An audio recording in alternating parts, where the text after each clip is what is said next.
Após a morte de José do Egito, a situação dos descendentes de Israel mudou. O faraó que havia conhecido e favorecido José morreu, e um novo faraó assumiu o trono. Esse novo governante não tinha conhecimento ou apreço pela contribuição de José e, eventualmente, começou a ver os israelitas como uma ameaça devido ao seu crescimento populacional. O faraó colocou os descendentes de Israel sob dura escravidão e ordenou que seus filhos recém-nascidos do sexo masculino fossem mortos. Este contexto estabelece o cenário para a narrativa do Êxodo, que descreve a libertação dos israelitas da escravidão sob a liderança de Moisés. A história do nascimento de Moisés, relatada no livro de Êxodo na Bíblia, conta que quando Moisés nasceu, os israelitas estavam sendo oprimidos no Egito, e o faraó havia ordenado que todos os bebês do sexo masculino israelitas fossem lançados no rio Nilo. A mãe de Moisés, para protegê-lo, tomou uma medida arriscada, conforme descrito em Êxodo capítulo 2, versículos 3 a 4. Ela não podia escondê-lo por mais tempo. Então pegou uma cesta feita de junco e a vedou com betume e piche. Colocou nela o menino e a pôs entre os juncos à beira do rio. A irmã de Moisés ficou à distância para observar o que aconteceria. Eventualmente, a filha do faraó encontrou o bebê Moisés enquanto estava nos juncos e decidiu adotá-lo como seu próprio filho, sem saber que a criança era israelita. A irmã de Moisés, que estava presente, ofereceu-se para chamar uma mulher israelita para amamentar o bebê. Então, a filha do faraó concordou, e a irmã de Moisés chamou a própria mãe de Moisés para amamentá-lo.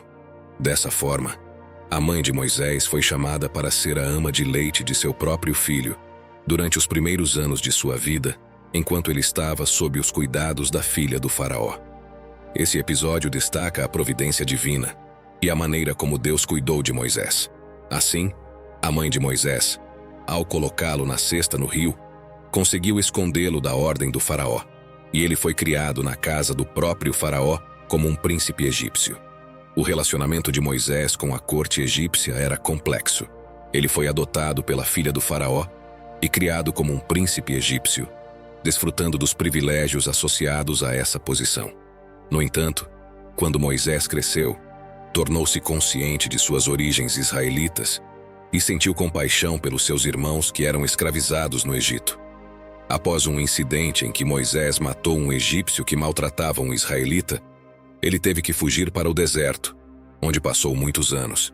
Posteriormente, Deus chamou Moisés para liderar os israelitas para fora da escravidão no Egito.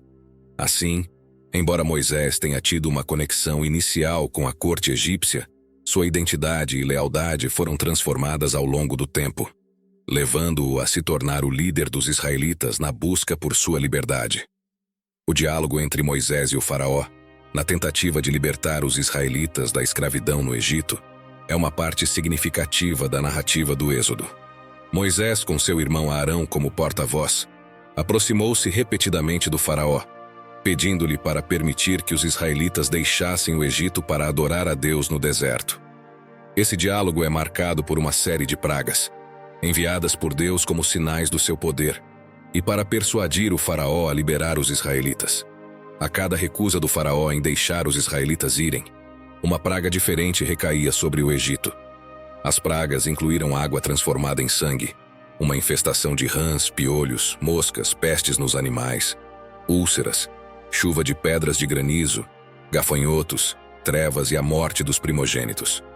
Somente após a última praga, quando o primogênito de cada egípcio foi morto, o faraó finalmente consentiu em deixar os israelitas irem. No entanto, logo depois ele mudou de ideia e perseguiu os israelitas. Quando o faraó e seu exército se aproximaram dos israelitas, estes estavam acampados perto do Mar Vermelho. Percebendo a aproximação do exército egípcio, os israelitas ficaram apavorados.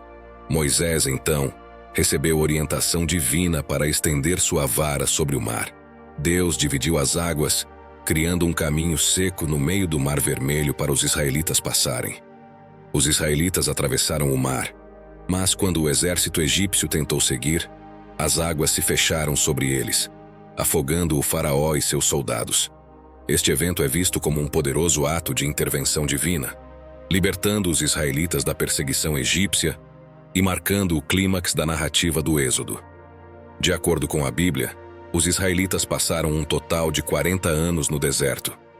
Este longo período foi atribuído a uma série de eventos e circunstâncias, incluindo a desobediência e incredulidade do povo. Durante esses 40 anos, os israelitas enfrentaram vários desafios, incluindo a escassez de comida e água, conflitos internos e provações divinas. A provisão divina no deserto para os israelitas inclui vários elementos, conforme descrito em Êxodo. O maná, por exemplo, era um alimento miraculoso que Deus proveu diariamente para os israelitas. O maná aparecia na superfície do deserto todas as manhãs, exceto no sábado. Os israelitas coletavam o maná e o usavam como alimento para sustentá-los durante sua jornada. No entanto, havia instruções específicas sobre a quantidade que cada pessoa podia coletar, e o maná não durava mais do que um dia, exceto no dia anterior ao sábado, quando os israelitas podiam coletar o suficiente para 2 dias. Além do maná, Deus também providenciou carne para os israelitas. Ele enviou uma grande quantidade de codornizes que caíram sobre o acampamento, para que os israelitas tivessem carne para comer. Em um momento específico, quando os israelitas estavam sofrendo com a sede, Deus instruiu Moisés a falar com uma rocha de onde a água jorrou dela, fornecendo água suficiente para todo o povo. No entanto, neste episódio, vale destacar que Moisés falhou com Deus, conforme descrito na Bíblia. Assim disse o Senhor a Moisés: "Pegue a vara, você e seu irmão Arão, e reúnam a comunidade. Diante deles falem à rocha, e ela dará a água. Vocês tirarão água da rocha para a comunidade e os rebanhos beberem."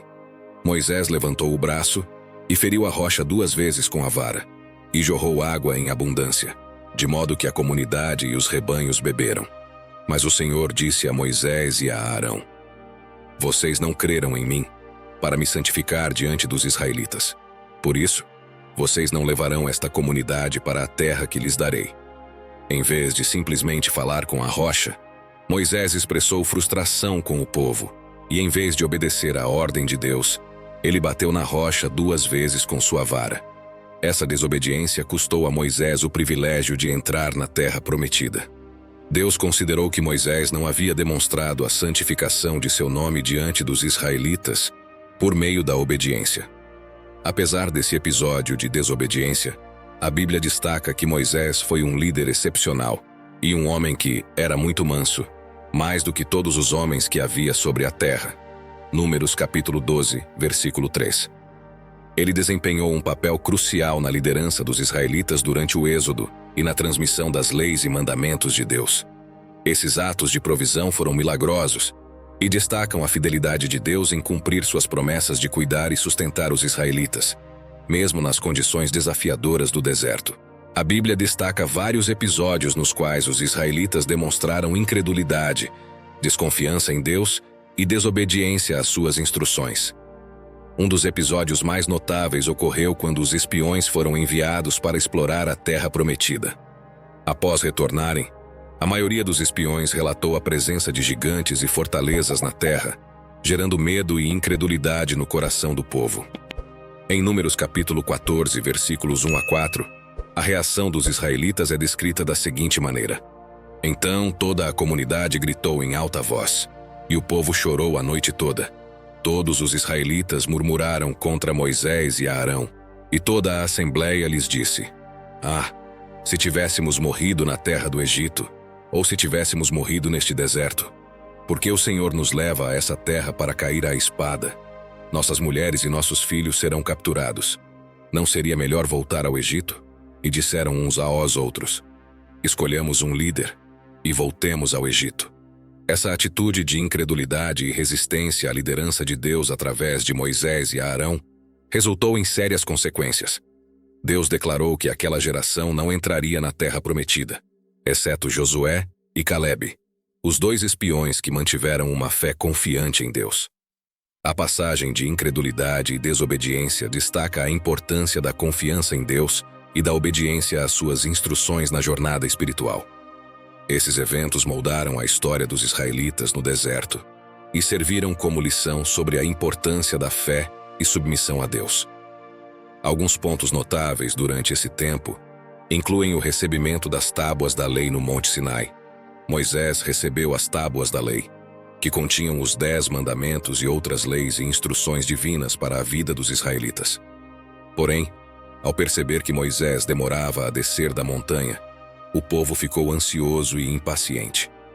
Em sua ansiedade e incredulidade, eles pediram a Arão, o irmão de Moisés, que fizesse para eles deuses que os guiassem. Arão, cedendo à pressão do povo, pediu que trouxessem seus brincos de ouro, derreteu o ouro e moldou um bezerro de ouro como ídolo. Então, o povo começou a adorar o bezerro de ouro, atribuindo-lhe a libertação do Egito. Essa atitude de adoração ao bezerro de ouro foi uma clara violação dos mandamentos de Deus contra a idolatria. Quando Moisés desceu da montanha e viu a adoração ao bezerro de ouro, ficou indignado e repreendeu o povo por sua desobediência e incredulidade. Deus, em sua justiça, estava pronto para punir o povo, mas Moisés intercedeu em favor deles. Apesar da intercessão de Moisés, houve consequências para esse ato de incredulidade, e muitos israelitas perderam a vida como resultado do julgamento divino. Este episódio serve como um alerta sobre os perigos da idolatria e da falta de fé. Como resultado, os israelitas foram condenados a vagar no deserto, até que a geração que havia saído do Egito morresse, com exceção de Josué e Calebe. A narrativa do Êxodo encerra-se com a preparação e a entrada dos israelitas na terra prometida sob a liderança de Josué, sucessor de Moisés. O livro de Deuteronômio, que é o 5º livro da Bíblia e parte da conclusão do Pentateuco, detalha os eventos finais antes da entrada na terra prometida. Moisés, sabendo que não entraria na terra prometida devido à sua desobediência no episódio da água na rocha, dedicou grande parte do livro de Deuteronômio a relembrar a jornada dos israelitas, enfatizando a importância da obediência a Deus e a observância de suas leis. No final do livro, Moisés subiu ao Monte Nebo, de onde teve uma visão panorâmica da terra prometida. Ele morreu ali, e Deus mesmo sepultou seu corpo. Deuteronômio capítulo 34, versículos 5 e 6. Josué, que foi comissionado por Deus por meio de Moisés, assumiu a liderança dos israelitas. O último capítulo de Deuteronômio registra a morte de Moisés e a transição da liderança para Josué. Além disso, o capítulo destaca a singularidade de Moisés como profeta e líder em Israel. O próximo livro da Bíblia, Josué, continua a narrativa, descrevendo a liderança de Josué na conquista da terra prometida. Assim, a história do Êxodo, a peregrinação pelo deserto e a entrada na terra prometida formam uma parte fundamental da narrativa bíblica do Antigo Testamento. Esses episódios moldaram a identidade do povo de Israel durante sua jornada rumo à terra prometida. Essa narrativa é rica em lições espirituais, revelando a fidelidade de Deus, a necessidade da obediência e sua provisão constante ao longo da história do seu povo.